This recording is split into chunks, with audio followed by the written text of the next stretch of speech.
Hello, everyone. Today we're talking about perma-crisis, what went wrong, and these new voices. Should we listen to them? Should we be worried? And if we should be worried, what should we be worried about?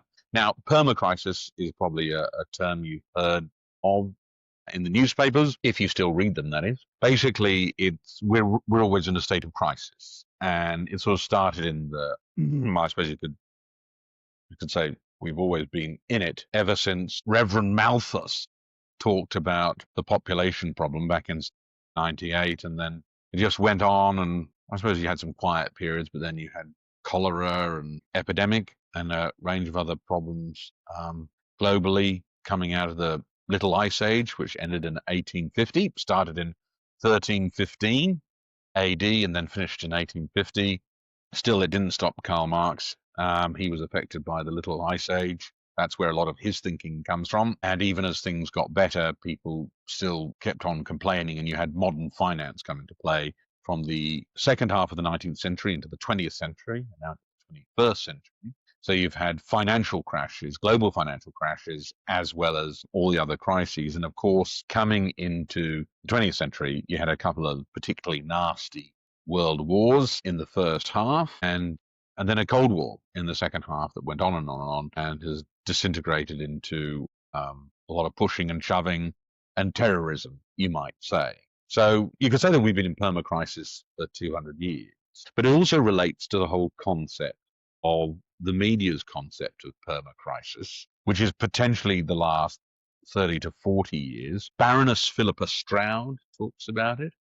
One of her colleagues, Jordan Peterson, talks about it. One of his contacts, John Anderson, former Deputy Prime Minister of Australia, he talks about it. And they point out that it's wearisome talking about the perma-crisis. Sorry, I'm not helping too much there, but at least I'm trying to explain it. And that's what's important about polymath thinking. Now, in the last 40 years, the big perma-crisis topics have been fossil fuels running out. Back in the 1980s, I remember we were all told that we should conserve fossil fuels for the future. Then it was genetically modified foods. That was going to be a nightmare. And then it's been climate change, extreme weather, droughts, food, famine, and a whole range of issues. So that basically is what perma-crisis is. And of course, there's patriarchy as well. That's perma-crisis problem, patriarchy, and a whole lot of wrongthink, you might call it, I suppose. That's what is the catch-all term that perma-crisis refers to. Now, in the past, you might remember back in the 1980s, we had luminaries, TV talk show luminaries like Phil Donahue, and then Oprah Winfrey, a whole lot of other people, Geraldo Rivera, Ricky Lake. It sort of got a bit trivialized by Jerry Springer and co. But you had those sort of talk show forums. I think it's fair to say they're a lot less popular now. They've had their day. We still have mainstream news, but they haven't found it so easy because we have the modern phenomenon, depending on how you want to categorize it, of podcasts, right? So that means you've got people like Joe Rogan, then Piers Morgan, who had a mainstream news career and now he's doing his uncensored podcast. Who else have we got? Obviously, Jordan Peterson with his podcast. Brett Weinstein and his wife, Heather Heying, do theirs, both with PhDs in evolutionary biology. Richard Dawkins, the atheist, biologist, natural selection advocate, has a podcast too, The Poetry of Reality, which is very good, very interesting. Not always right, obviously, not always right, Richard, but certainly trying. And I mean, that's the beginning. Right, there's plenty of others. There's podcasts on cryptocurrencies. There's podcasts on you name it. It's out there, right? And they are interesting. It's good sources of information. But some of them warn against the concept of perma-crisis. And then there are other podcasts who sort of feed into it and suggest that there's a great deal to be worried about. So the question is, should we trust these new voices? Well, they're just new voices. Right? We've had the mainstream media in the past. We've had television talk shows that I mentioned in the past. It's up to people's judgment as to whether they want to sort of buy into what the person is saying or not. But certainly cross-referencing, diversity of opinion, reading books, still very, very important and a go-to in order for your information. You can't just rely on one source, and that becomes problematic. So we should listen to new voices. Some of them are old voices repackaged. And certainly the new format does seem to be suiting people like Piers Morgan. I saw some of his other work in the past, and I'm not sure that some of that material was, well, I'm pretty sure it wasn't the same quality as what he's doing now. So there's people who've really taken to this new format and done very well with it and should be congratulated for it. But then that brings up the question. So, I mean, it's people's judgment. They have to exercise judgment and have a diversity in their information diet.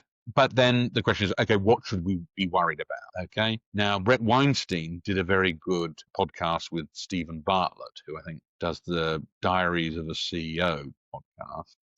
And that was very good. The interview of Stephen Bartlett was very good, and Brett Weinstein was very good. His number one concern was solar flares, and there's three sorts. The top one is an X flare, which is 10 times more powerful than the other one. And look, the sun is on an 11-year cycle, so Brett is right that every 11 years there's a chance of something pretty nasty happening and wiping out our electrical grids because the transformers are not grounded or earthed properly, and our information is not properly backed up. So Brett Weinstein's probably right about that. And he's right in terms of the rapidity. It's once every 11 years. So gold star there to Brett on that one. But as I've said before on this channel, I believe that supervolcanoes are the biggest problem, or at least level pegging with X flares from the sun, because they really cause a huge problem, whether it be Mount Tambora, Mount Toba, the blast of 535 AD, 1259 AD, or 1815, which created the year without a summer that led to the writing of the book Frankenstein. So yeah, watch out for supervolcanoes.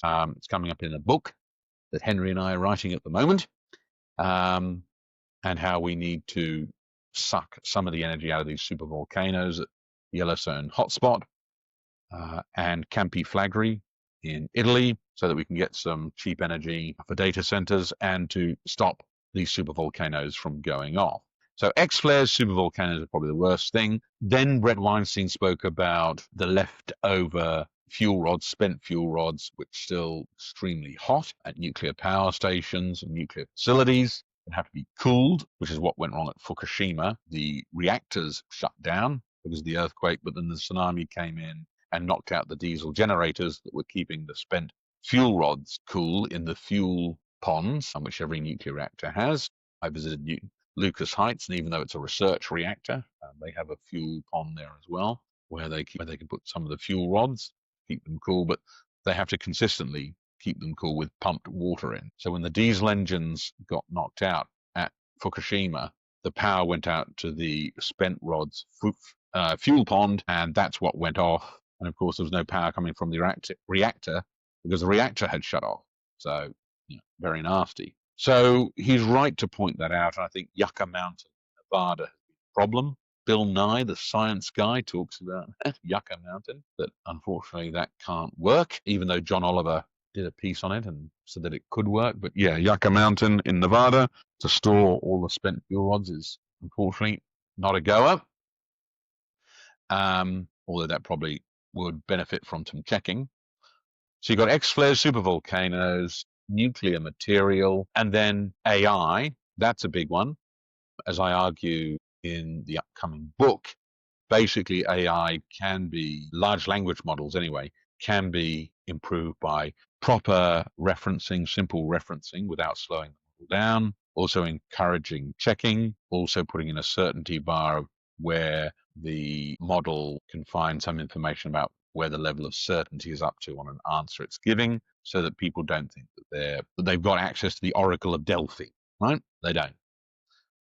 It's not God speaking to you through the LLM. It's just a large language model that's spitting out answers, computational answers. But AI is an issue basically in terms of social behavior. Brett Weinstein talks about hypernovelty. His book with his wife, The Hunter-Gatherer's Guide to the 21st Century, I haven't got yet. I'm going to read that.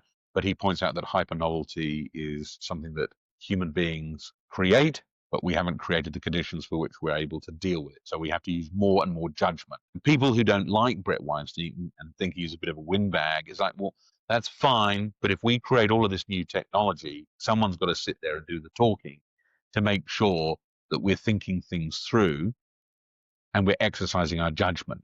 Moral of the story is Brett should keep on talking, right? Because we need that kind of reasoning, wisdom to deal with these issues because there's too much hyper novelty being created. Recently, I heard someone say that we humans have a ancient paleo set of emotions, we have medieval institutions, and we have hypermodern technology. And I think that's a very good way of describing the world and why the world gets its problems. So AI, but as I say, I think that can be fixed with a proper referencing and a certainty bar that doesn't slow the model down. And then finally, financial crises. Now, they happen a lot, once every 10 years for the last 800 years, according to Mark Carney, who wrote the book Values. He's an economist, although he's now Prime Minister of Canada. So financial crises seem to be the worst. And also, because of financial crises, poverty, and the little ice age, which Karl Marx was brought up at the end of, he was born in 1818 or 1819, I can't remember. He was 30 when the little ice age finished. So poverty, starvation was a real problem. Dickensian Britain, you might call it.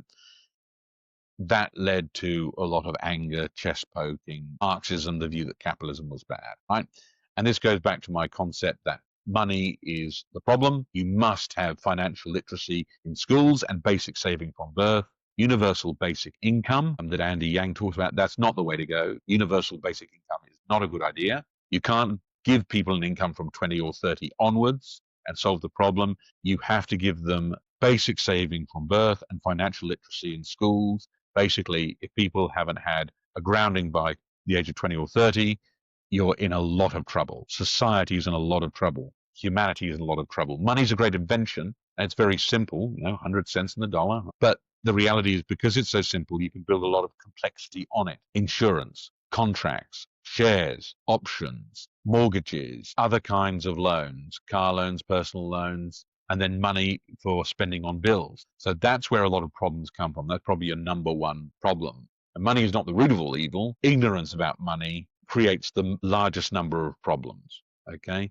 Because you don't need lots, but you need enough that you understand with money. That's how it works. In order to maximize utility, you need enough money that you understand to be happy, comfortable, and to have your utility. Having lots doesn't make you happy. Having lots doesn't make you clever, doesn't make you successful. It just means you've got a lot of money. And normally it creates massive amounts of problems for you. So money, financial crises are probably the number one disaster, but there are all of the others, and they do bear a lot of scrutiny and a lot of attention. And unless you ask the questions, unless you do the work and the research, you're going to find it very hard to deal with this state of perma-crisis that we've got into, which, to be fair, a lot has got to do with the way we consume information these days as well. Anyway, please let me know what you think. Thanks.